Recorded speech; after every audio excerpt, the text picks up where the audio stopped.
Okay, this derivation is pretty simple. We're going to start out with the kinetic energy work equivalence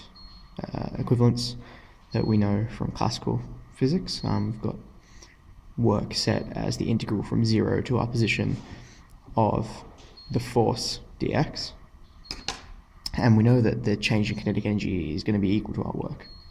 So we can start out there. And what we're going to do is we're going to rearrange from having force, we're going to change it to dp dt, where p is momentum, which is the traditional Newtonian way. It was the way Newton first wrote it. And that's just a simple integral shift, a simple substitution for our force that we can do, just because that'll allow us to do our next step, which is to rearrange our integral in terms of velocity and momentum, and we'll integrate from 0 to PV. That's just an identity you should probably know, rather than actually deriving it yourself. Then to integrate that, because we're integrating with respect to two things, we're going to have to do some integration by parts.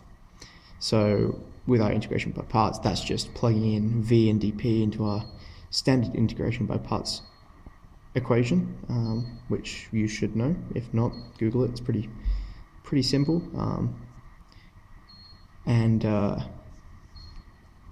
We can get this integral, instead of terms of 0 to PV, we can get it just in terms of 0 to V, which would be a lot easier by knowing our momentum equation, our relativistic momentum, which is V times velocity times the rest mass times by a factor of gamma, which is the relativistic one. If we were deriving this for classical, you could just plug in your classical thing, but these are not equal. We need to know that. So we can plug that into our equation, and it will give us the kinetic energy is equal to, this is previously PV, it's now m naught V gamma times V, so that's where you get that V squared term, minus this integral, and that's the integral of the relativistic momentum times dv, relativistic momentum dv. I just pulled the m naught out as a constant because we're going to assume that the mass will stay constant for all this. And what it'll actually allow us to do is, instead of having this as an integral from 0 to PV, it's actually now an integral from 0 to V. So that's now a relatively easy integral to do, but we're going to do that as a u substitution here. We're going to let u equal what's internal to this square root term, and that'll mean our du value will be negative 2v over c squared dv.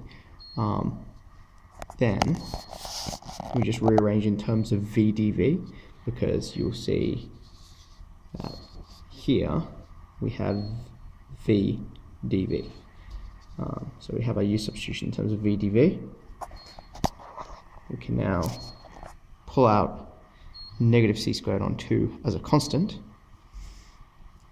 integrate, and remember to change your integration poles. You could just do it as a general integrand and then convert back into v and not worry about these, which is actually what we do, but it's important to know what your poles are, and you can recalculate them using these equations here that we've just got.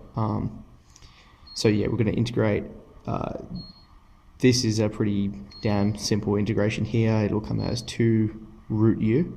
Now we can pull the 2 out and cancel it with this, so these two will cancel, and you just get negative c squared out the front, root u from 1 to this term here. And then we just sub back in v to get this back in terms of v's, and we can go back to our regular poles that we had before, 0 and v, and integrate out to get negative c squared and this nice lovely term here.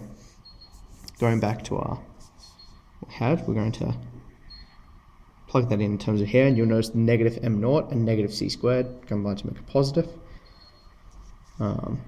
Then what we'll do, and this is the tricky bit that gets most people, is we're going to multiply this square root term by the square root term divided by itself. So that is effectively multiplying by 1. So we're not changing anything, that's totally legal. But what it does is it allows us to get our equation so that we have two square root terms dividing, and that will allow us to take that out as a common factor, which is our next step on our next page, which I'll just bring up.